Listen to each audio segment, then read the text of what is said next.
2024-এ দেখেছি অনেকে এই আন্দোলনটা শুধুমাত্র গুটি কয়েক ব্যক্তি নামে চালাতে চায়, কিন্তু আমরা কিন্তু 17 বছর এই বিএনপি এবং আরো অনেক দল মিলে আমরা আন্দোলন করেছি, নির্যাতিত হয়েছি। বেগম খালেদা জিয়া তিনি মিথ্যা মামলায় আসামি হয়ে শাস্তি ভোগ করেছেন।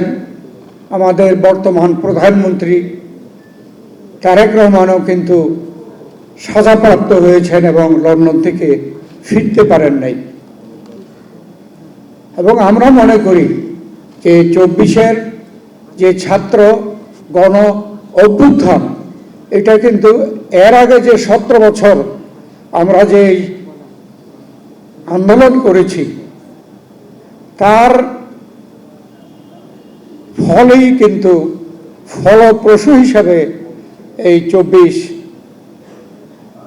এই দেশের সফল ছাত্র গণ আন্দোলন হয়েছে এবং শেখ হাসিনাকে দেশ থেকে পালাতে হয়েছে। আমি বেশি বলবো না বলে শেষ জায়গায় চলে আসছি। শুধু ব্যারিস্টার সালাম তালুকদার সাহেবের রাজনৈতিক যে দৃঢ়তা, একটা ইনসিডেন্ট বলে শেষ করলে হবে না। এই যে ছাত্র জনতার অভ্যুত্থানের পরে কিন্তু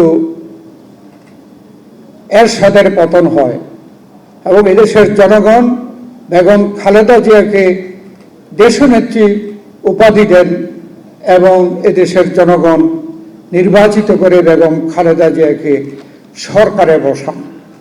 একটি আন্দোলন সফল করা, একটি নির্বাচনে সেই দলকে ক্ষমতা নেওয়ার সময়ে মহাসচিব ছিলেন ব্যারিস্টার সালাম তালুকদার।